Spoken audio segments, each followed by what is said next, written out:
First number का question है कि औपनिवेशिक शासन की स्थापना सबसे पहले कहाँ हुई थी? ए दिल्ली, बी बॉम्बे, सी सूरत या डी बंगाल। तो औपनिवेशिक शासन की शुरुआत जो हो वो कहाँ हुई थी? बंगाल में हुई थी। ठीक है, जहाँ अंग्रेजों ने 1757 में प्लासी की लड़ाई में जीत हासिल कर नियंत्रण स्थापित किया था। तो इसका आंसर क्या हो जाए आपको? डी बंगाल। चलिए, ये आपके लिए अगला क्वेश्चन रहा कि बंगाल का पहला अंग्रेजी कारखाना 1651 में किस नदी के तट पर स्थापित किया गया था? तो देखिए 1651 में हुगली नदी के तट पर जो है अंग्रेजों ने बंगाल में अपना पहला कारखाना स्थापित किया था। इसका आंसर क्या हो जाए आपको? सी हुगली। चलिए, ये आपके लिए अब अगला क्वेश्चन रहा कि भारत के पूर्वी तट पर स्थित इनमें से किस स्थान पर अंग्रेजों ने 1611 में अपना पहला कारखाना खोला? देखिए 1611 में जो है 1611 में अंग्रेजों ने भारत के पूर्वी तट पर मुसल्लीपट्टनम में जो है अपना पहला कारखाना खोला था। तो इसका आंसर क्या हो जाएगा आपको? बी मुसल्लीपट्टनम। चलिए, ये अगला क्वेश्चन रहा कि भारत के लिए समुद्री मार्ग की खोज किसने की थी? तो आप सभी को पता होगा ये क्वेश्चन कि भारत के लिए जो समुद्री मार्ग की खोज किसने किया था? वास्को डी गामा ने। कब किया था? 1658 में। ठीक है, तो ये इसका आंसर क्या जाए आपको? ए। देखिए, बिना हम आपका कोई भी बिल्कुल भी टाइम वेस्ट नहीं करेंगे, हम बस क्वेश्चन बताते जाएंगे आपको। चलिए, ये आपका क्वेश्चन है कि पुर्तगालियों द्वारा गोवा पर कब्जा कब किया गया था? तो ये पुर्तगाली वायसराय अल्फांसो द अल्बुकर्क ने 1510 में 1510 में गोवा पर कब्जा किया था। तो इसका आंसर क्या हो जाएगा आपको? सी। चलिए, आगे बढ़ते हैं। ये अब आपके लिए अगला क्वेश्चन रहा कि इनमें से कौन सा खोजकर्ता भारत आना चाहता था किंतु इसके बजाय अमेरिका के तट पर पहुंच गया था? तो क्रिस्टोफर कोलंबस जो है वो भारत की खोज करने के लिए, लेकिन वो कहाँ पहुंच गए? अमेरिका के तट पर पहुंच गए। तो इसका आंसर क्या हो जाएगा? Christopher Columbus. चलिए, ये आपके लिए अगला क्वेश्चन रहा कि ईस्ट इंडिया कंपनी ने भारत के किस राज्य में अपना पहला व्यापारी केंद्र स्थापित किया था? तो देखिए 1663 में जहांगीर के शाही फरमान से ईस्ट इंडिया कंपनी ने सूरत में अपना पहला अस्थायी व्यापारी केंद्र स्थापित किया था। तो कहाँ पे? सूरत में। ठीक है, ये आपके लिए अगला क्वेश्चन रहा कि गोवा को पुर्तगाल से स्वतंत्रता किस वर्ष में प्राप्त हुआ? तो देखिए गोवा को जो है 9 दिसंबर 1961 को भारतीय सेना द्वारा मुक्त कराया गया था। तो इसका आंसर क्या हो जाएगा आपको? इसका आंसर हो जाएगा आपको सी। ये उत्तर है।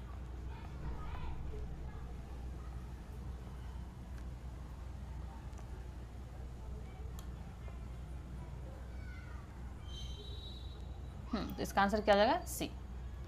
चलिए, ये आपके लिए अगला क्वेश्चन रहा कि इंग्लैंड की रानी को भारत की महारानी किस वर्ष घोषित किया गया था? देखिए 1877 ईस्वी में जो है इंग्लैंड की रानी विक्टोरिया को भारत की महारानी घोषित किया गया था। यानी कि रानी विक्टोरिया इन्हीं के नाम पर कोलकाता में, यानी कि रानी विक्टोरिया के नाम पर ही कोलकाता में विक्टोरिया मेमोरियल भवन का निर्माण कराया गया है। इसका आंसर क्या हो जाएगा आपको? इसका आंसर हो जाएगा आपको सी 1877। ये आपके लिए अगला क्वेश्चन रहा कि फोर्ट विलियम भारत में किस नदी के किनारे स्थित है? तो फोर्ट विलियम कोलकाता में हुगली नदी के किनारे स्थित है। कहाँ पे? कोलकाता में जो है फोर्ट विलियम हुगली नदी के किनारे स्थित है। इसका निर्माण जो है 1781 में हुआ था और इसे अंग्रेजों द्वारा एक प्रमुख सैन्य किले के रूप में विकसित किया गया था। तो आंसर क्या है आपको? बी हुगली। चलिए, अब आपके लिए अगला क्वेश्चन रहा कि कंपनी जिसे प्रारंभिक तौर पर ईस्ट इंडीज के साथ व्यापार करने के लिए गठित किया गया था, लेकिन अंत में यह मुख्य रूप से भारतीय उपमहाद्वीप और चीन के साथ व्यापार तक ही सीमित हो गया। तो देखिए ईस्ट इंडिया कंपनी को प्रारंभिक तौर पर जो है ईस्ट इंडीज के साथ व्यापार करने के लिए गठित किया गया था, लेकिन बाद में जो है इसका ध्यान भारतीय उपमहाद्वीप और चीन के साथ व्यापार पर केंद्रित हो गया। तो इसका आंसर क्या हो जाएगा आपको? सी। East India company.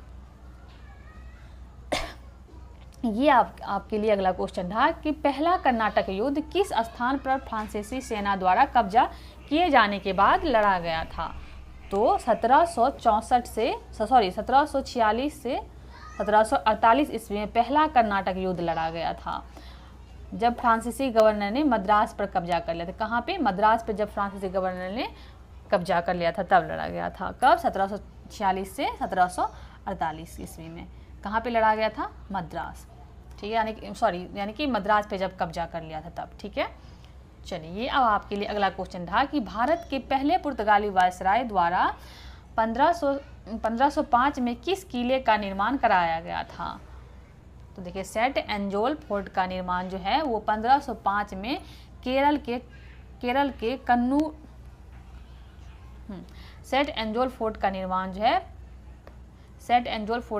जो है वो 1505 में केरल के कजूर नगर में पुर्तगालियों द्वारा करवाया गया। कौन से नगर में? कजूर नगर में जो है पुर्तगालियों द्वारा करवाया गया था।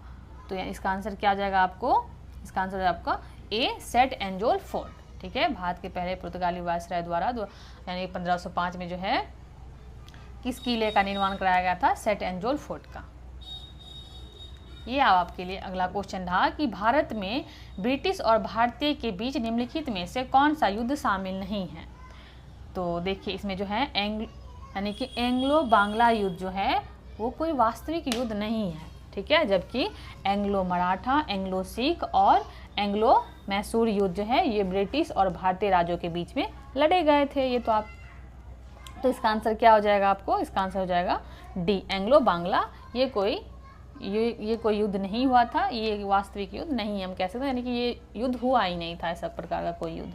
ठीक है, चलिए ये अब आपके अगला क्वेश्चन है कि ईस्ट इंडिया कंपनी की स्थापना के समय भारत का शासक कौन था? ईस्ट इंडिया कंपनी के स्थापना के समय जो है भारत के शासक कौन थे? तो ईस्ट इंडिया कंपनी के स्थापना जो है कब हुआ था? 1600 ईस्वी में हुई थी। उस समय जो है भारत के शासक कौन थे? मुगल सम्राट अकबर थे। कौन थे? अकबर थे। तो इसका आंसर क्या हो जाएगा आपको? बी। ठीक है, चलिए ये आपके लिए अगला क्वेश्चन रहा, भारत किससे बने मुलायम कपड़ों का निर्यात करता था? भारत किससे बने मुलायम कपड़ों का निर्यात करता था? भारत जो है सूती और रेशम से बने मुलायम कपड़ों का निर्यात करता था, जिसकी यूरोपीय बाजार में बहुत मांग था। ठीक है, इसका आंसर क्या होगा? डी, सूती एवं रेशम।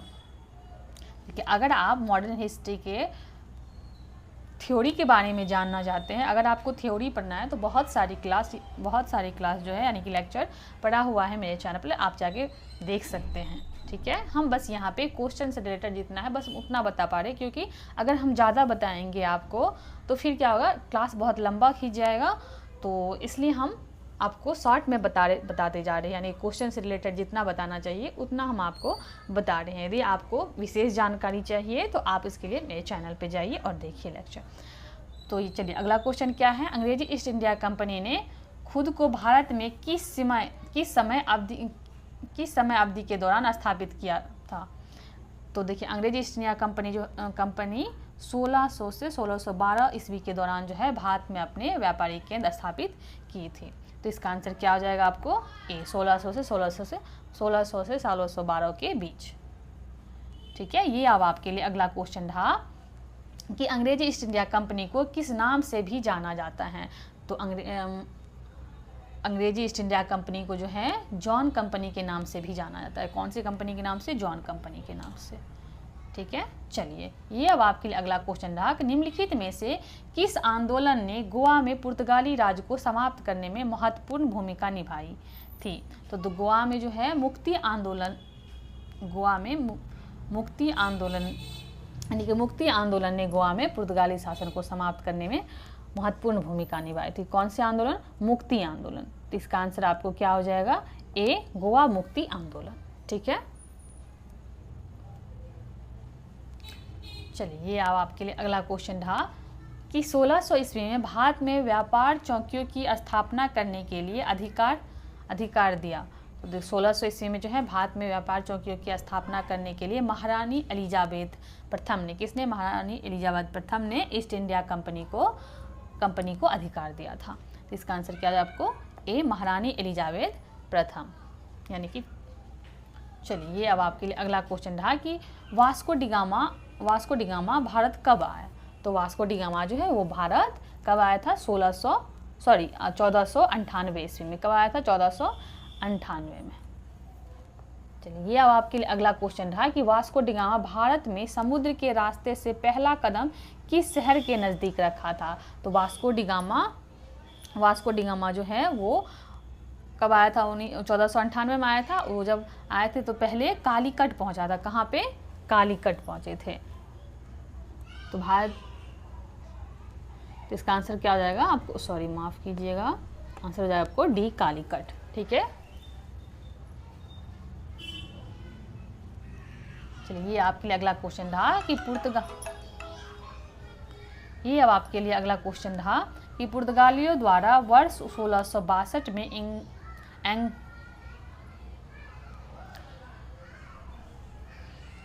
एक मिनट, हाँ चलिए, क्वेश्चन क्या है कि पुर्तगालियों द्वारा वर्ष 1662 में पुर्तगालियों द्वारा वर्ष 1662 में जो है इंग्लैंड के राजा चार्ल्स द्वितीय को पुर्तगाल के राजा की बहन से शादी करने पर दहेज के रूप में किस भारतीय शहर को उपहार स्वरूप दिया गया था। तो मुंबई को पुर्तगालियों ने इंग्लैंड के चार्ल्स द्वितीय को 1661 में दहेज के रूप में दिया। किसको, मुंबई को। इसका आंसर क्या हो जाएगा, ए। ये आपके लिए अगला क्वेश्चन रहा कि भारत में अंग्रेजों, चलो, ये अगला क्वेश्चन रहा कि भारत में अंग्रेजों द्वारा निर्मित पहला किला कौन सा था।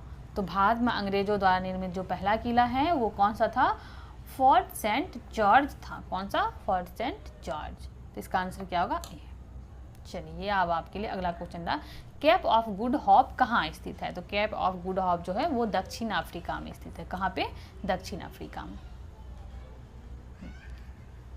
एक मिनट, ये अब आपके लिए अगला क्वेश्चन रहा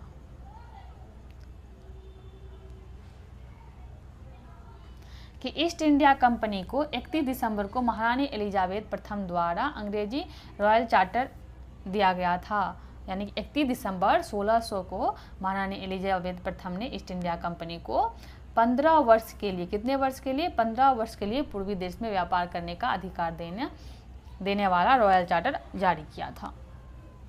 कब, 31 दिसंबर 1600 को। तो आंसर क्या आ जाएगा, बी।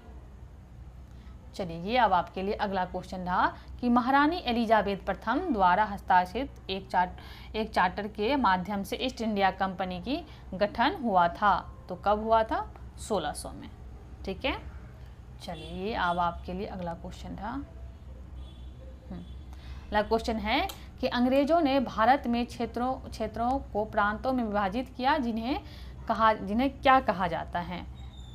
तो ब्रिटिश शासन के दौरान जो है भारत में अंग्रेजों द्वारा प्रांतों में प्रेसिडेंसी के रूप में जाना जाता है। किसके रूप में, प्रेसिडेंसी के रूप में जाना जाता है, जिसमें बंगाल, बॉम्बे और मद्रास प्रमुख थे। इसका आंसर क्या हो जाएगा आपको, ए, प्रेसिडेंसी। चलिए, ये आपके लिए अगला क्वेश्चन रहा कि भारत में पहली ब्रिटिश प्रेसिडेंसी की स्थापना कहाँ हुई थी। तो भारत में जो पहली ब्रिटिश प्रेसिडेंसी की स्थापना जो है वो कहाँ हुई थी, सूरत में की गई थी। कहाँ पे, सूरत में की गई थी। कब, 1611 में कैप्टन मिल्टन ने पुर्तगालियों को पराजित कर अंग्रेजों को सूरत में अस्थायी कारखाना स्थापित करने की अनुमति प्राप्त की थी। तो यानी कि भारत में पहली ब्रिटिश प्रेसिडेंसी की स्थापना जो है वो कहाँ हुई थी, सूरत में। ये अब आपके लिए अगला क्वेश्चन रहा कि अरब व्यापारियों ने लाल सागर और भूमध्य बंदरगाहों के माध्यम से भारतीय वस्तुओं को किन देशों में भेजा। तो अरब व्यापारियों ने लाल सागर और भूमध्य सागर के बंदरगाहों के माध्यम से भारतीय वस्तुओं का यूरोप में व्यापार किया। कहाँ पे, यूरोप में। तो इसका आंसर क्या हो जाएगा आपको, बी।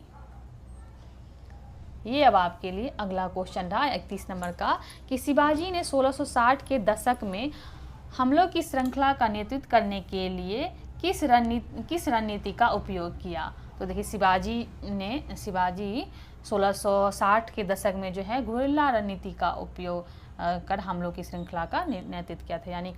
यानी कि कौन से श्रृंखला का उपयोग किया था शिवाजी ने? गुरिल्ला। ठीक है, चलिए गुरिल्ला रणनीति, यानी गुरिल्ला रणनीति को ही छापामार रणनीति भी कहते हैं।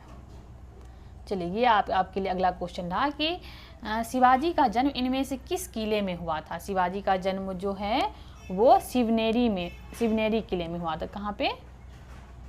शिवनेरी किले। ये अब आपके लिए अगला क्वेश्चन रहा कि किसने नागरिक सरकार के सर्वोच्च मुख के रूप में अष्टप्रधान नामक 8 मंत्रियों की एक परिषद नियुक्त की थी? तो शिवाजी ने अष्टप्रधान नामक मंत्री परिषद का गठन किया जिसमें 8 मंत्री थे। तो इसका आंसर क्या आ जाएगा? बी। ये अब आपके लिए अगला क्वेश्चन रहा कि पानीपत की तीसरी लड़ाई किस वर्ष में लड़ी गई थी? आप सभी को आई थिंक पता होगा पानीपत की। चलिए कोई बात, पानीपत की तीसरी लड़ाई जो है वो 1661 में लड़ी गई थी। वैसे ईस्वी कभी कभी आदमी भूल जाते हैं। ठीक है, चलिए ये अब आपके लिए अगला क्वेश्चन है कि पानीपत के तीसरे युद्ध में अहमद शाह अब्दाली से किसने युद्ध किया था? तो पानीपत के तीसरे लड़ाई में जो है अहमद शाह अब्दाली से मराठों ने युद्ध किया था। किसने? मराठा ने। तो आंसर क्या आ जाएगा? सी। ये अब आपके लिए अगला क्वेश्चन रहा कि सालबाई की संधि पर हस्ताक्षर किए गए थे जिसने पहले एंग्लो मराठा युद्ध को समाप्त कर दिया था। तो सालबाई की संधि पर कब हस्ताक्षरित किए गए थे? सालबाई की संधि पर जो है 17 मई 1782 ईस्वी को हस्ताक्षरित किया गया। कब? 17 मई 1782 को। तो इसका आंसर क्या आ जाएगा आपको? बी। ठीक है, सालबाई की संधि कब हुई थी?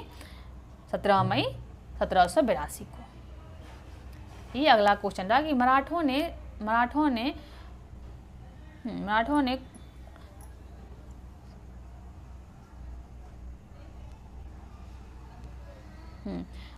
ने कौन से ईस्वी में अहमद शाह अब्दाली से पराजित होकर सत्ता खो दिया था? तो मराठों ने पानीपत की तीसरी लड़ाई में जो है मराठों की हार हुई कब? 1761 में। कब हुई थी? 1761 में। ये अगला क्वेश्चन रहा कि बसीन की संधि पर किस वर्ष हस्ताक्षरित किए गए थे? तो बसीन के संधि पर जो है 1802 में हस्ताक्षरित किए गए थे। कब? 1802 में। ठीक है, आप क्या कर सकते हैं, आप एक नोट भी बना सकते हैं एक कॉपी में। ये ईस्वी वाला थोड़ा सा भूल जाते हैं आदमी, तो अब एक जगह लिख लेंगे तो याद करने में आसान होगा आपको। चलिए ये आपके लिए अगला क्वेश्चन रहा कि महाराणा प्रताप के घोड़े का नाम क्या था? देखिए महाराणा प्रताप के घोड़े का नाम जो है वो चेतक था। ठीक है, जो यानी कि महाराणा प्रताप घोड़े का नाम जो है वो हल्दी घाटी से प्रसिद्ध हुआ था। तो चलिए इसका आंसर क्या है आपको? बी। ये अब आपके लिए अगला क्वेश्चन रहा। क्वेश्चन है 40 नंबर का कि अंग्रेजों ने किस ईस्वी में पंजाब पर कब्जा कर लिया था? तो अंग्रेज जो है वो 1849 में पंजाब पर कब्जा किया था। कब? 1849 में। ये आपके लिए 41 नंबर क्वेश्चन रहा कि बंगाल के नवाब सिराजुद्दौला प्लासी की लड़ाई में किस वर्ष हारे थे? तो सिराजुद्दौला जो है वो 23 जून 1757 को प्लासी की लड़ाई में हारे थे। कब? 23 जून 1757 को। तो इसका आंसर क्या आ जाएगा? ए।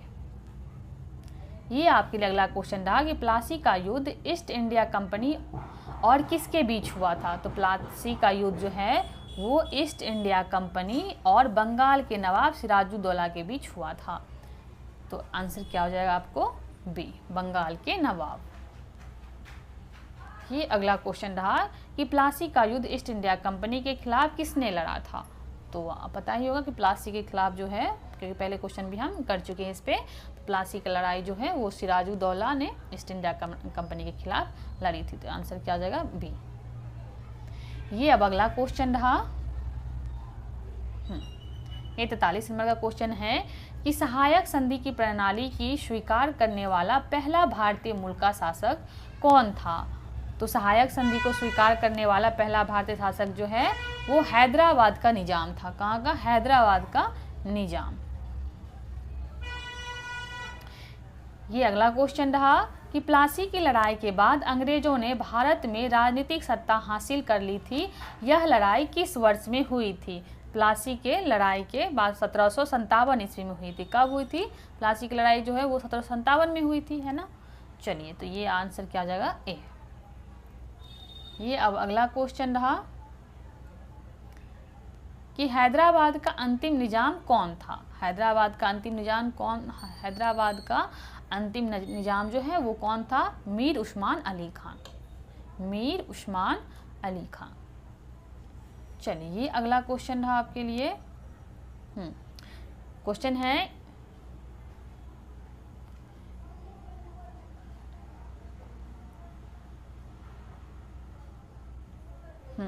है किसके अनुसार ईस्ट इंडिया कंपनी द्वारा भारतीय शासकों को अपनी स्वतंत्रता सशस्त्र सेनाएं रखने की अनुमति नहीं दी गई थी? तो देखिए, सहायक संधि प्रणाली के तहत जो है भारतीय शासकों को अपनी स्वतंत्रता सशस्त्र सेनाएं रखने की अनुमति नहीं दी गई थी। किसके तहत? सहायक संधि प्रणाली के तहत, यानी किसके अनुसार? सहायक संधि प्रणाली के अनुसार। ये अब आपके लिए अगला क्वेश्चन रहा कि 1757 प्लासी के युद्ध में ईस्ट इंडिया कंपनी की सेना का नेतृत्व किसने किया था?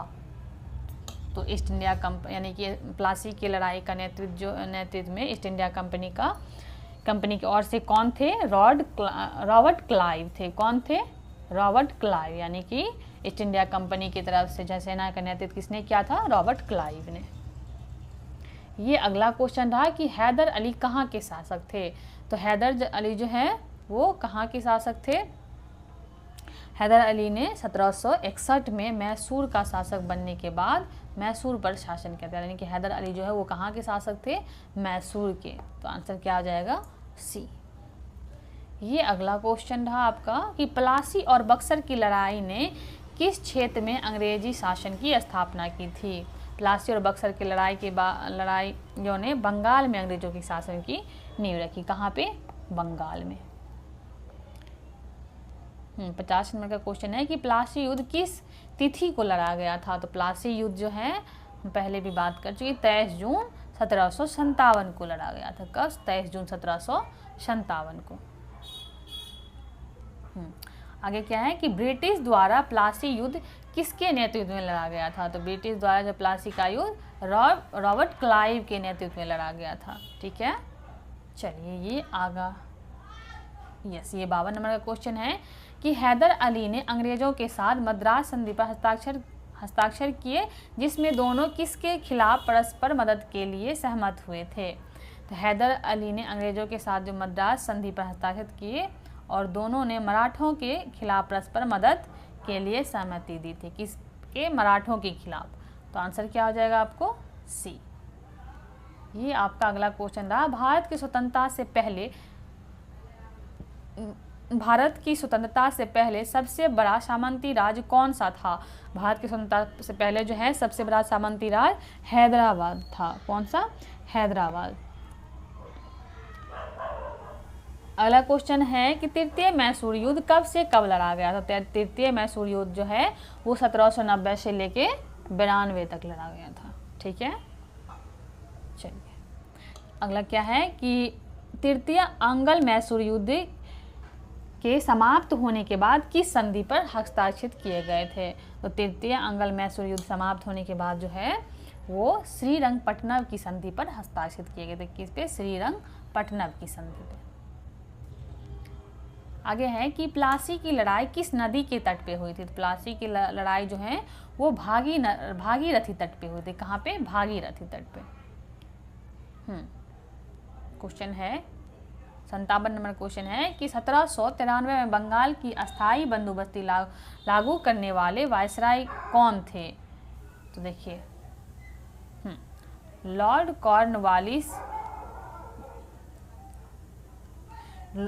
कॉर्नवालिस ने 1793 में कब? 1793 में बंगाल, बिहार, उड़ीसा और वाराणसी में अस्थाई बंदोबस्त लागू किया। यह व्यवस्था जो है जमींदारों की अस्थाई रूप से भूमि कर के भुगतान की जिम्मेदारी देती थी। तो इसका आंसर क्या हो जाएगा आपको? इसका आंसर आपको हो जाएगा B Lord Cornwallis. Hello guys, स्वागत है आप सभी का math with Soni YouTube channel पे। तो आप सभी लोग इस सेशन को ज्वाइन कर लीजिए और इस चैनल को सब्सक्राइब कर लीजिए और अपने सभी दोस्तों में सेशन को शेयर कीजिए ताकि जो भी तैयारी कर रहे हैं सबके लिए बहुत ही हेल्पफुल क्वेश्चन है, सभी लोग ये क्वेश्चन को लगाएं। ठीक है, आप चाहे किसी भी एग्ज़ाम के, हम ये बार बार कहते हैं कि आप चाहे किसी भी एग्ज़ाम के प्रिपरेशन कर रहे हैं, आप सभी के लिए ये हेल्पफुल क्वेश्चन है, क्योंकि हम जो भी क्वेश्चन बता रहे हैं आप लोग को सारे के सारे प्रीवियस ईयर क्वेश्चन है। ठीक है, वैसे तो ये है आरआरबी का प्रीवियस ईयर क्वेश्चन, तो आप देख लीजिए। तो आपके लिए यदि ये काम का है तो आप ज़रूर देखिए।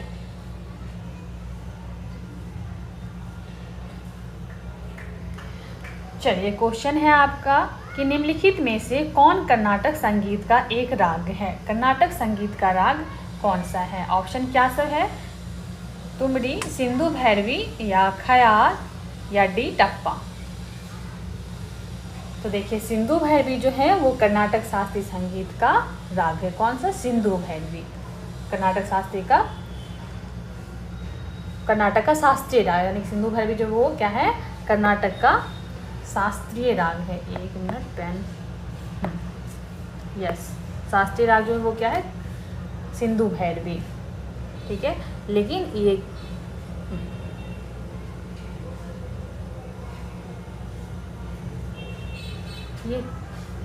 तुमड़ी नहीं होता, यहाँ पे ठुमरी होता है ये।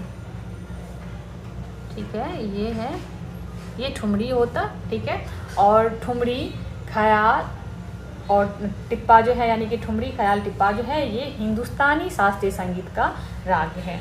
ठीक है, चलिए आगे बढ़ते हैं। ये अब आपके लिए अगला क्वेश्चन था। ये आपके लिए अगला क्वेश्चन रहा कि भारत की गजल क्वीन कौन है जिन्हें 1975 में पद्म भूषण से सम्मानित किया गया था। भारत की जो गजल क्वीन है वो कौन है जिन्हें 1975 में पद्म भूषण से सम्मानित किया गया? तो हमारे पास ऑप्शन क्या सब है? हसीना अख्तर, बेगम शबाना या बेगम अख्तर या बेगम हसीना।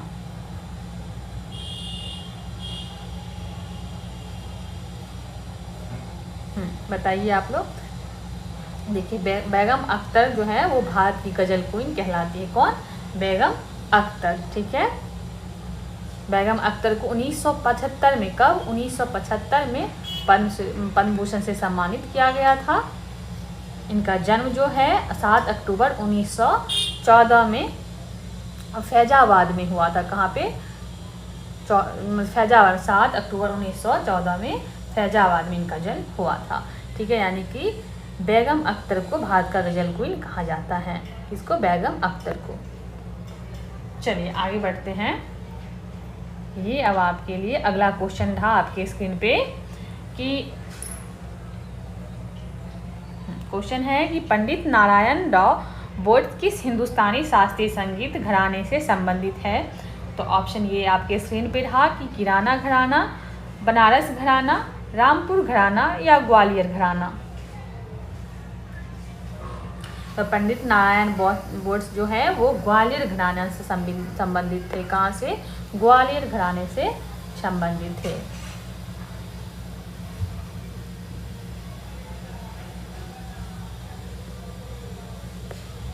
चलिए, अब आपके लिए अगला क्वेश्चन था कि शुभ मुद्गल किस क्षेत्र से संबंधित है? तो ऑप्शन क्या सब है? शास्त्रीय नृत्य, भित्ति चित्रण या खेल या हिंदुस्तानी शास्त्रीय संगीत।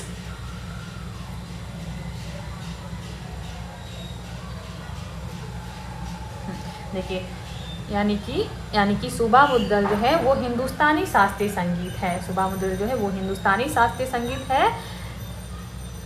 तो इसका आंसर क्या हो जाएगा?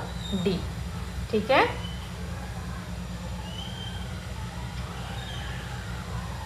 ये अब आपके लिए अगला क्वेश्चन था कि तीजन बाई किस लोक गायक शैली की प्रेरणा है जो महाभारत पर आधारित है? यानी तीजन बाई किस लोक गायन शैली की प्रणेता है जो महाभारत पर आधारित है? ऑप्शन क्या सब है? लावनी, बंडवानी या भारूड या गोंदला, गोंदल। तो क्या आ जाएगा इसका? पांडवानी। ठीक है, यानी कि तीजन बाई किस लोक गायक शैली की प्रेरणा है? तो वो है पांडवानी। ये अब आपके लिए अगला क्वेश्चन था।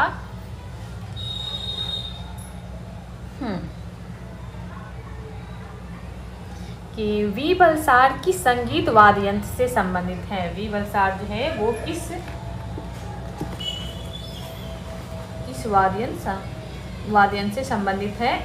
तो क्या सा ऑप्शन है? सारंगी, पियानो या मैंडोलिन या जल तरंग।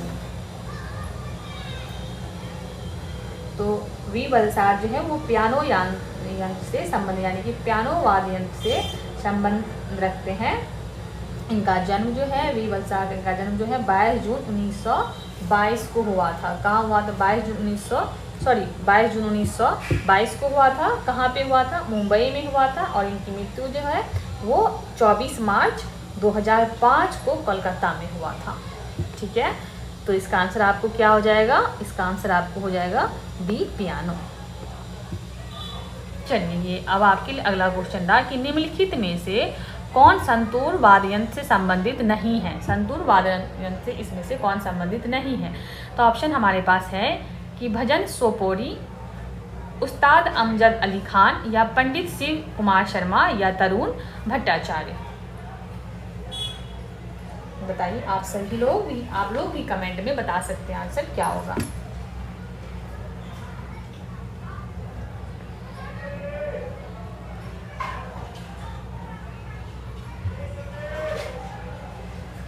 देखिए, अमजद अली खान जो है ये सरोद वादक है।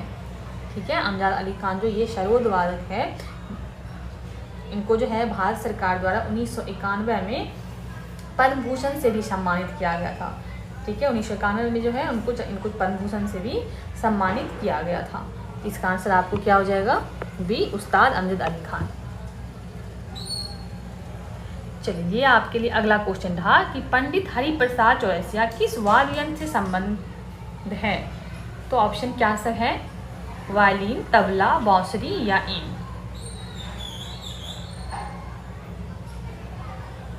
बताइए आप लोग। देखिए, हरिप्रसाद चौरसिया जो है, हरिप्रसाद चौरसिया बांसुरी वादक है। क्या है ये जो है? हरिप्रसाद चौरसिया ये बांसुरी वादक है। इनका जो जन्म है वो 1 जुलाई 1938 को हुआ था। कब हुआ था? 1 जुलाई 1938 को। और कहाँ पे हुआ था? प्रयागराज में हुआ था। ठीक है, ये जो है यानी कि पंडित हरिप्रसाद चौरसिया जो है ये बहुत समय तक ऑल इंडिया रेडियो के साथ भी काम किए थे। ठीक है, और इन्होंने यानी कि पंडित हरिप्रसाद चौरसिया को 1984 में, कब? 1984 में संगीत नाटक अकादमी पुरस्कार से भी सम्मानित किया गया था। ठीक है, इनको पद्म भूषण भी मिला है। तो इसका आंसर क्या हो जाएगा आपको? सी, बांसुरी। चलिए, ये आपके लिए अब अगला क्वेश्चन रहा कि निम्नलिखित में से कौन सितार वादक नहीं है? कौन सितार वादक नहीं है? तो ऑप्शन क्या सब है हमारे पास? अनुष्का शंकर या पंडित शिव कुमार शर्मा या उस्ताद विलायत खान या पंडित रविशंकर। देखिए,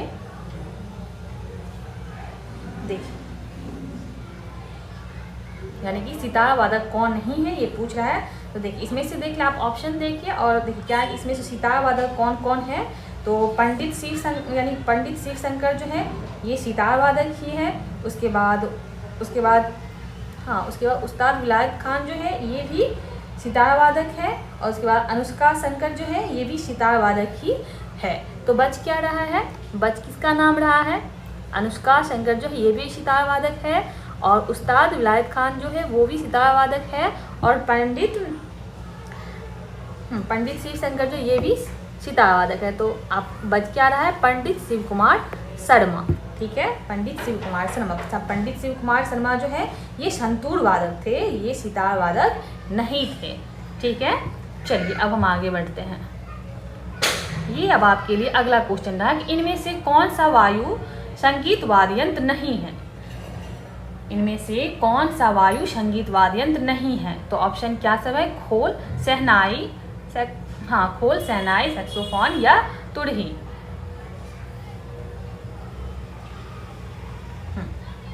तो क्या है इसका आंसर, इनमें से जो तो खोल जो है वो वायु संगीत वाद्य यंत्र नहीं है। ठीक है, चलिए ये आपके लिए अगला क्वेश्चन रहा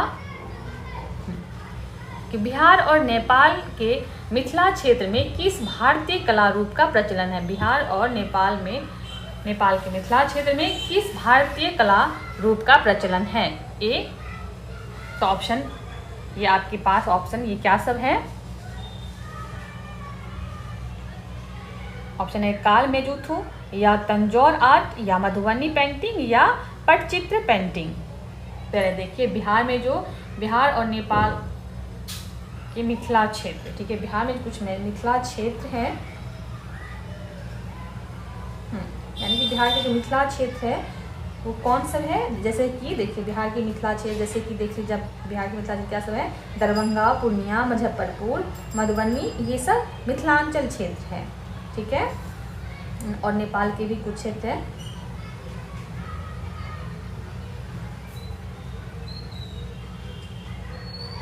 यानी कि मधुबनी पेंटिंग जो है वो बिहार और नेपाल के मिथिला क्षेत्र के प्रमुख लोक कला है। मिथिला के प्रमुख कला है। तो इसका आंसर क्या है आपका, सी, मधुबनी पेंटिंग। चलिए आगे बढ़ते हैं। ये अब आपके लिए अगला क्वेश्चन था।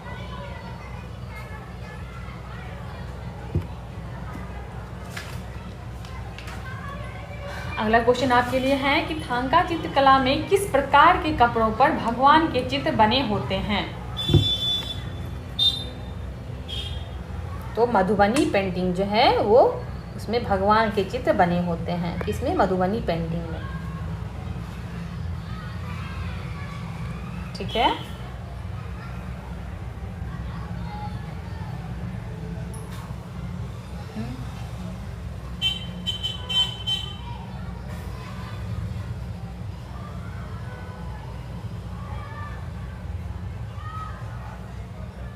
एक मिनट।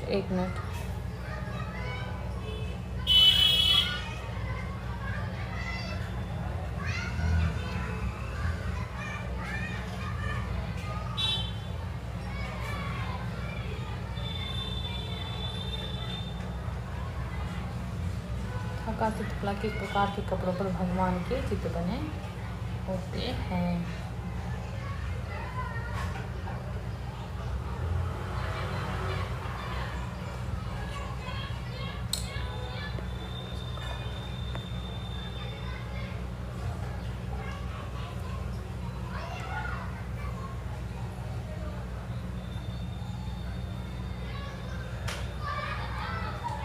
एक मिनट फिर से हम इसको देखेंगे, मुझे पता नहीं डॉट लग रहा है इस क्वेश्चन में। थाका चित्र में किस प्रकार के कपड़ों पर भगवान के चित्र बने होते हैं।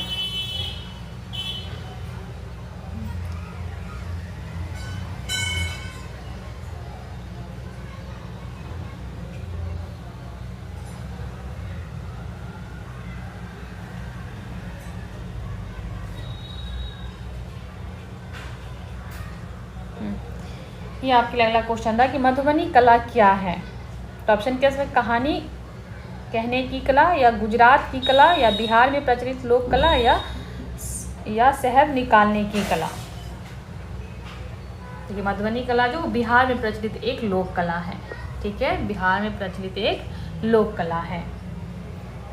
ये अब आपके लिए अगला क्वेश्चन था कि इनमें से किस चित्रकला का नाम बिहार के एक जिले के नाम पर रखा गया है। तो ऑप्शन है आपका बूंदी, मेवाड़, कांगड़ा या मधुबनी। तो अब क्या हो जाएगा, तो मधुबनी जिले पर इसका आंसर क्या हो जाएगा, मधुबनी। यानी कि मधुबनी जिले के नाम पर चित्रकला का नाम रखा गया है। चलिए, ये आपके लिए अगला क्वेश्चन रहा कि निम्नलिखित में से कौन सा शहर कालीघाट पेंटिंग के लिए प्रसिद्ध है। कालीघाट पेंटिंग के लिए कौन सा कालीघाट पेंटिंग के लिए कौन सा शहर प्रसिद्ध है, बताइए आप लोग।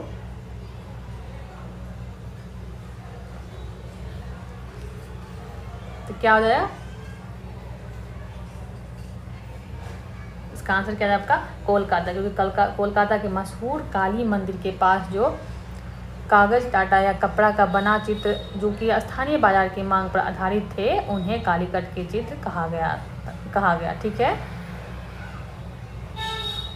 और इनमें जो है यानी कि धार्मिक कथाओं, देवी देवता या सामाजिक विषय को ध्यान में रखकर चित्र बनाया गया है। तो इसका आंसर क्या है आपको? कोलकाता। ठीक है, चलिए अब आपके लिए अगला क्वेश्चन रहा। अगला क्वेश्चन है कि म्यूरल पेंटिंग्स का भारत में विकास कब हुआ था। तो ऑप्शन क्या हमारे पास है? दूसरी शताब्दी ईसा पूर्व से 10वीं शताब्दी तक, या 10वीं शताब्दी ईसा पूर्व से 10वीं शताब्दी तक, या 50वीं शताब्दी ईसा पूर्व से 10वीं शताब्दी तक, या 17वीं शताब्दी से 19वीं शताब्दी तक। बताइए आप लोग। देखिए, म्यूरल पेंटिंग का जो विकास है वो दूसरी शताब्दी ईसा पूर्व से लेके 10वीं शताब्दी तक हुआ था। कब? दूसरी शताब्दी ईसा पूर्व से लेके आपको 10वीं शताब्दी तक हुआ था। ठीक है, म्यूरल पेंटिंग जो है ये सबसे पुरानी चित्रकला है। चलिए आगे बढ़ते हैं। ये अब आपके लिए अगला क्वेश्चन रहा कि द लास्ट सपर नामक प्रसिद्ध चित्र किसने चित्रित किया।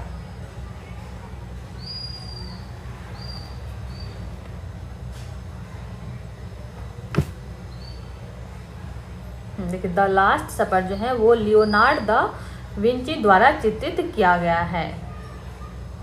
किसके द्वारा? लियोनार्ड द विंची द्वारा। बहुत बढ़िया। चलिए, ये आपके लिए अगला क्वेश्चन रहा कि फुलकारी भारत के किस राज्य की प्रसिद्ध कढ़ाई है। ए राजस्थान, बी पंजाब, या मध्य प्रदेश, या उत्तर प्रदेश।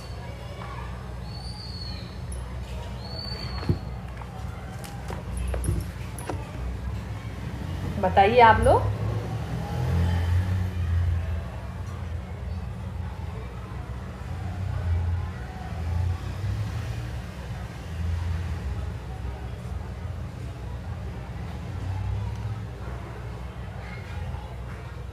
बहुत बढ़िया। तो क्या है? फुलकारी जो है ये पंजाब और जम्मू कश्मीर की प्रसिद्ध कढ़ाई, पंजाब और जम्मू कश्मीर की प्रसिद्ध कढ़ाई है। वैसे तो ये कढ़ाई हमारे घर में हमारे मम्मियों लोग क्या करती थी, ठीक है, लेकिन ये प्रसिद्ध जो है वो कहाँ की है? पंजाब और जम्मू कश्मीर में।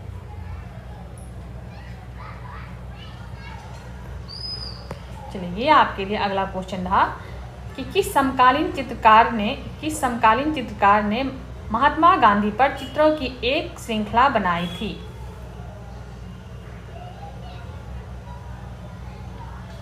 तो अतुल डोडिया ने महात्मा गांधी पर चित्रों की श्रृंखला बनाई थी। किसने? अतुल डोडिया ने। तो इसका आंसर क्या होगा? डी, अतुल डोडिया। ये अगला क्वेश्चन था आपके लिए कि चेरियल चित्रकला किस राज्य से संबंधित है। चेरियल चित्रकला जो है वो किस राज्य से संबंधित है।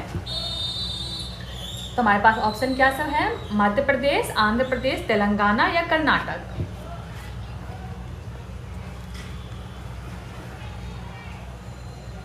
ये चेरियल चित्रकला जो है वो तेलंगाना राज्य से संबंधित है। किस राज्य से? तेलंगाना राज्य से संबंधित है। इसका आंसर क्या है आपको? सी।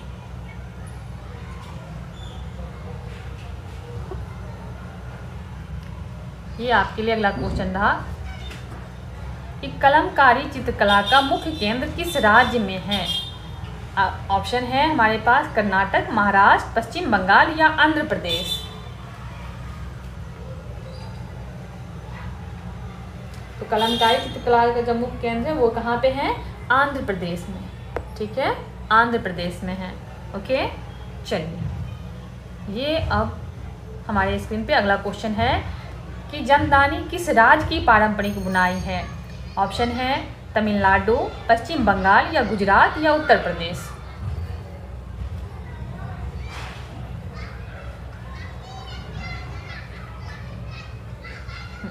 तो जमदानी पश्चिम बंगाल की पारंपरिक बुनाई है। कहाँ की? पश्चिम बंगाल की।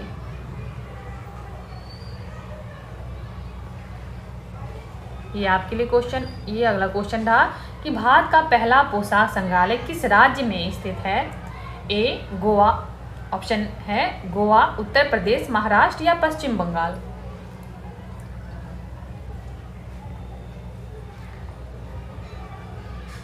तो भारत का प्रथम पोशाक संग्रहालय जो है वो गोवा राज्य में स्थित है। कहाँ पे है? गोवा में। ठीक है, चलिए आगे बढ़ते हैं। ये आपके लिए अगला क्वेश्चन था। क्वेश्चन है कि रविन्द्रनाथ टैगोर द्वारा इनमें से किस संस्था की स्थापना की गई थी। तो ऑप्शन हमारे पास क्या सब है? विश्व भारती, सेवाग्राम विद्यालय या ज्ञान धाम विद्यालय या रविंद्र विद्यालय।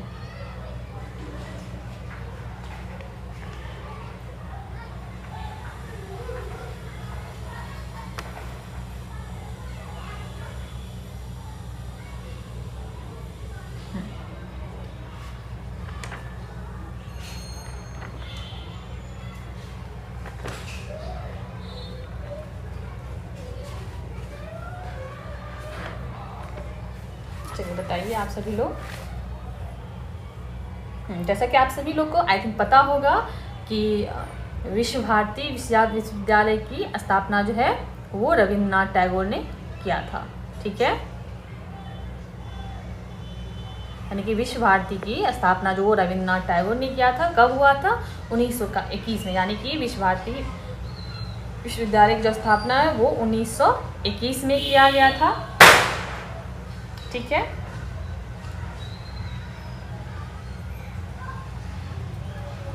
चलिए बहुत अच्छा। यस, 1921 में। इससे पहले यानी कि पहले शांति निकेतन का हुआ था कब? 1901 में। उसकी में बाद में जाके विश्व भारती का 1921 में स्थापना किया गया, स्थापना हुआ था। ठीक है, चलिए आगे बढ़ते हैं। ये अब आपके लिए अगला क्वेश्चन था कि भारतीय विज्ञान संस्थान कहाँ पर स्थित है। भारतीय विज्ञान संस्थान जो है वो कहाँ पर स्थित है। हमारे पास ऑप्शन है कानपुर, बेंगलुरु या मुंबई या चेन्नई। देखिए वैसे तो भारतीय विज्ञान संस्थान जो है वो बेंगलुरु में स्थित है। कहाँ पे है? बेंगलुरु में है। लेकिन आप और के भी बारे में जान सकते हैं कि कानपुर में क्या है। तो देखिए कानपुर में जो है भारतीय दलहन अनुसंधान संस्थान है। यानी कि कानपुर में क्या है? भारतीय दलहन अनुसंधान। ठीक है, उसके बाद मुंबई में क्या है? मुंबई में भाभा परमाणु अनुसंधान केंद्र है। और चेन्नई में क्या है? चेन्नई में जो है राष्ट्रीय जैव विविधता प्राधिकरण है। ठीक है, चलिए आगे बढ़ते हैं। ये आपके लिए अगला क्वेश्चन था कि सालारगंज म्यूजियम कहाँ स्थित है। सालारगंज म्यूजियम जो वो कहाँ स्थित है। तो ऑप्शन हमारे पास है कोलकाता, अहमदाबाद, दिल्ली या हैदराबाद।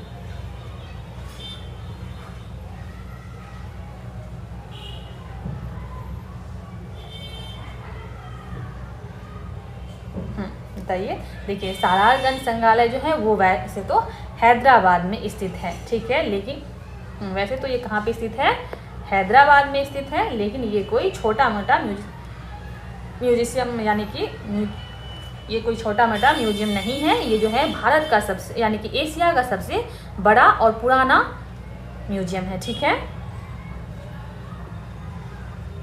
चलिए ये अब आपके लिए अगला क्वेश्चन था कि केंद्रीय धान अनुसंधान संस्थान इनमें से किस शहर में स्थित है। ऑप्शन हमारे पास कोलकाता, हैदराबाद, दिल्ली या कटक।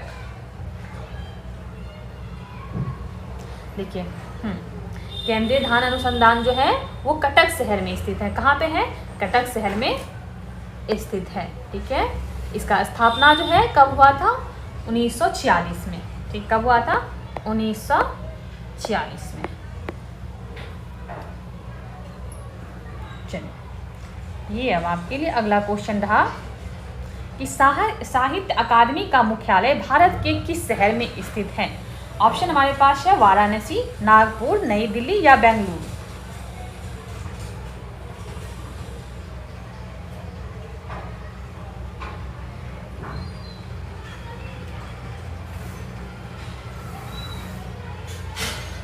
बताइए, आप लोग भी कमेंट करिए आंसर। चलिए, साहित्य अकादमी का मुख्यालय जो है वो कहाँ पे है? नई दिल्ली में। यस, बहुत अच्छा, नई दिल्ली में। ये आपके लिए अगला क्वेश्चन था कि केंद्रीय भारतीय भाषा संस्थान इनमें से किस भारतीय राज्य में स्थित है। ऑप्शन क्या सब है? मध्य प्रदेश, उत्तर प्रदेश, कर्नाटक या तमिलनाडु।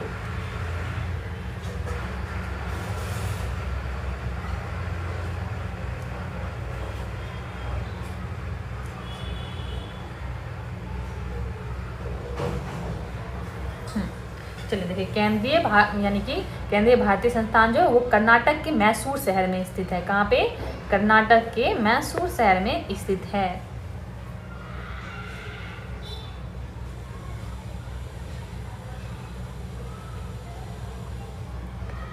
ये आपके लिए अगला क्वेश्चन था, nuclear power corporation of India limited का मुख्यालय कहाँ है, कहाँ पे स्थित है। ऑप्शन क्या सब है? कानपुर, गुवाहाटी, दिल्ली या मुंबई।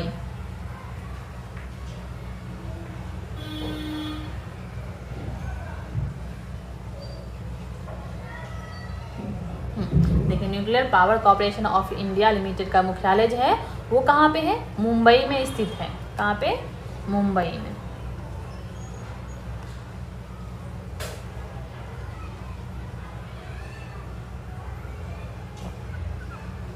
चलिए, ये आपके लिए अगला क्वेश्चन था कि भारतीय पशु कल्याण परिषद की स्थापना किस वर्ष की गई थी।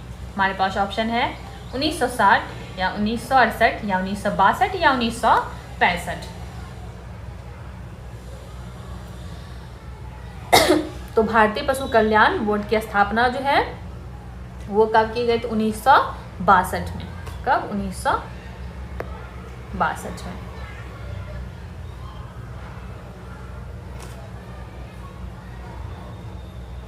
ये आपके लिए अगला क्वेश्चन था कि भारत इलेक्ट्रॉनिक्स लिमिटेड का मुख्यालय कहाँ स्थित है। ऑप्शन ये रहा आपके पास, नई दिल्ली, बेंगलोर या मुंबई या चेन्नई।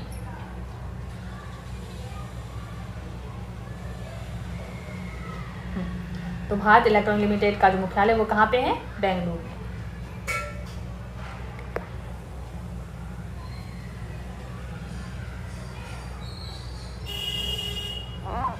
ये आपके लिए अगला क्वेश्चन था कि परमाणु ऊर्जा विभाग की इकाई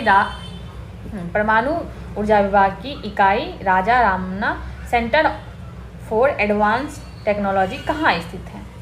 ऑप्शन क्या सब है? जम्मू, पटना, मुंबई या इंदौर।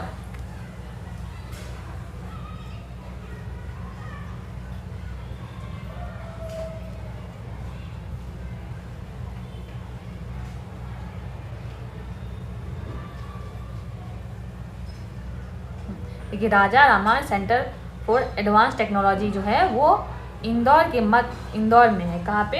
यानी कि मध्य प्रदेश के इंदौर शहर में स्थित है। ठीक है। इसका आधारशिला कब रखा गया था? 10 फरवरी 1984। कब? 10 फरवरी 1984 को राष्ट्रपति ज्ञानी जैल सिंह ने रखी थी। ठीक है। चलिए आगे बढ़ते हैं। ये अब आपके लिए अगला क्वेश्चन रहा। यस, कि Raja Ramanna Centre for Advance Technology की स्थापना किस वर्ष की गई। तो अभी हम पिछले क्वेश्चन में बताए हैं कि 1984 में। कब? 1984 में की गई थी। किसके द्वारा? राष्ट्रपति ज्ञानी जैल सिंह ने रखी थी। ठीक है।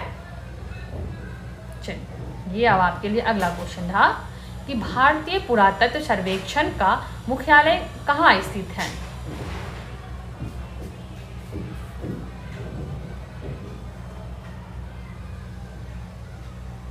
भारतीय पुरातत्व सर्वेक्षण का मुख्यालय जो वो कहाँ स्थित है? नई दिल्ली में स्थित है। ठीक है। इसका स्थापना कब हुआ था? 1861 में। कब हुआ था? 1861 में। कहाँ पे है? नई दिल्ली में। चलिए, ये अब आपके लिए अगला क्वेश्चन रहा कि भारतीय प्रणाली सर्वेक्षण का मुख्यालय कहाँ स्थित है। तो ऑप्शन क्या हमारे पास है, मुंबई, कोलकाता, नई दिल्ली या मैसूर।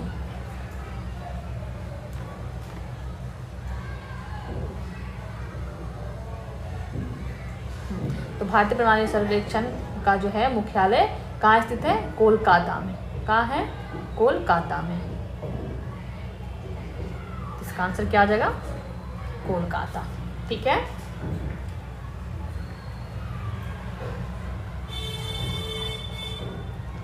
चलिए, ये आपके लिए अगला क्वेश्चन रहा कि जवाहरलाल नेहरू ने किस वर्ष में नई दिल्ली में राष्ट्रीय संग्रहालय की आधारशिला रखी थी। जवाहरलाल नेहरू ने किस वर्ष में नई दिल्ली में राष्ट्रीय संग्रहालय की आधारशिला रखी थी।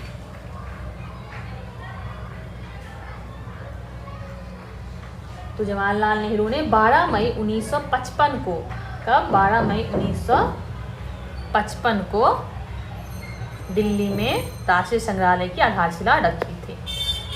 ठीक है।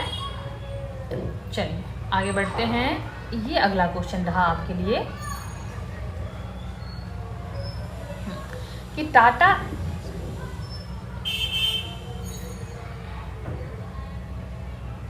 क्वेश्चन है कि Tata institute of fundamental research के संबंध में इनमें से कौन सा कथन सही नहीं है।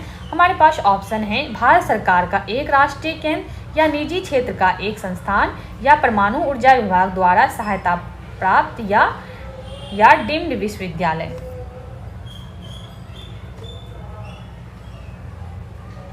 बताइए। तो यह जो है, यह एक निजी क्षेत्र का संस्थान है। ठीक है। चलिए आगे बढ़ते हैं। ये अब आपके लिए आपके स्क्रीन पे अगला क्वेश्चन रहा कि Tata institute of fundamental research की स्थापना किसके दिशा निर्देशन में की गई थी। तो ऑप्शन ये रहा आपके पास, श्रीनिवास रामानुज, डॉक्टर मोहित जे भाभा, या डॉक्टर सीवी रमन, या डॉक्टर एपीजे अब्दुल कलाम।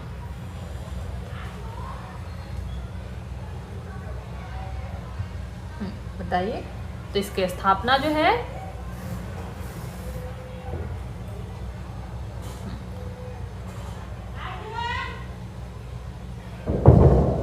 यानी कि इसकी स्थापना दिशा निर्देशक जो है वो किसने किया था, डॉक्टर मोहित जे भाभा ने।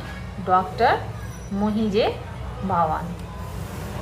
ठीक है। चलिए, ये आपके लिए अब अगला क्वेश्चन था कि Tata institute of fundamental research कहाँ स्थित है। तो ऑप्शन रहा ये आपके पास, मुंबई, कोलकाता, चेन्नई या बेंगलोर। तो क्या हो जाएगा, मुंबई। ये अगला क्वेश्चन रहा कि निम्नलिखित में से कौन सा अटलांटिक में स्थित भारतीय अनुसंधान केंद्र नहीं है। तो क्या सब ऑप्शन है, दक्षिण गंगोत्री, या भारती, या मैत्री, या दक्षिण यमुनोत्री। बताइए। आप लोग भी कमेंट करें आंसर क्या होगा।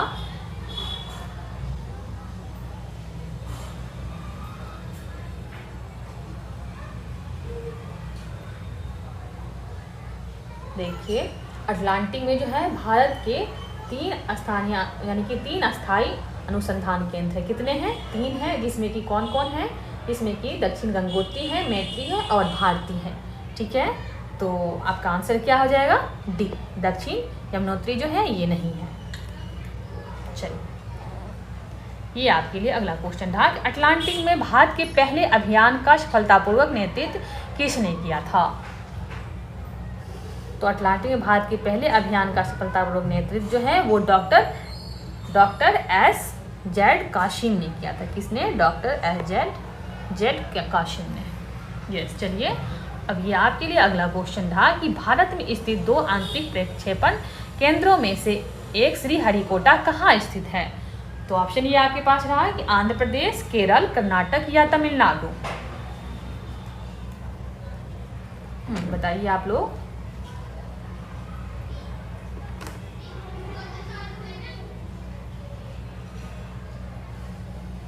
देखिए, श्रीहरि, यानी कि श्रीहरि, एक मिनट,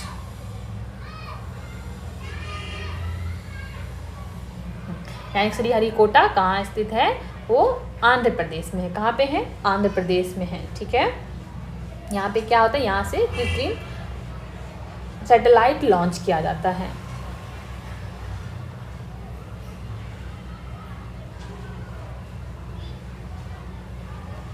क्या होगा आंसर, आंध्र प्रदेश।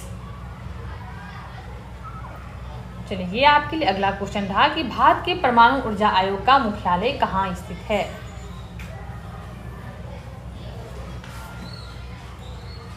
तो भारत के परमाणु ऊर्जा आयोग का मुख्यालय जो है वो कहाँ स्थित है, वो मुंबई में है। ये आपके लिए अगला क्वेश्चन था कि परमाणु ऊर्जा विभाग का प्रबंधन किसके अधीन है। तो ये परमाणु ऊर्जा विभाग का प्रबंधन जो है वो ये किसके अधीन है, प्रधानमंत्री कार्यालय के अधीन है। ठीक है, चलिए अब आपका अगला क्वेश्चन था, ये हम क्वेश्चन है आपको 298 भारतीय वन अनुसंधान संस्थान कहाँ स्थित है। भारतीय वन अनुसंधान संस्थान जो है वो कहाँ स्थित है। तो भारतीय वन अनुसंधान संस्थान जो है वो देहरादून में है। कहाँ पे है, देहरादून में।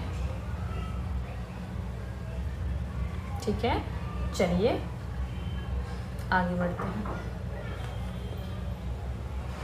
ये आपके लिए अगला क्वेश्चन था कि राष्ट्रीय समुद्र विज्ञान संस्थान का मुख्यालय कहाँ स्थित है।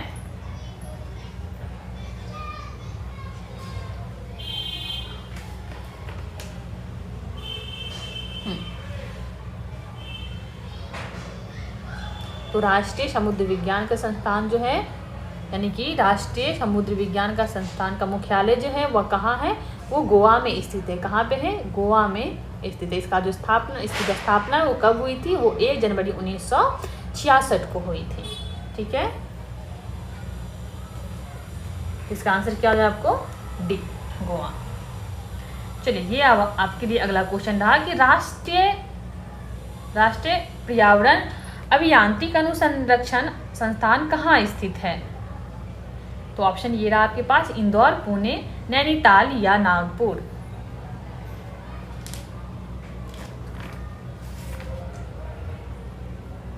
तो राष्ट्रीय पर्यावरण अभियांत्रिक अनुसंधान जो है वो नागपुर में स्थित है। कहाँ पे है, नागपुर में स्थित है।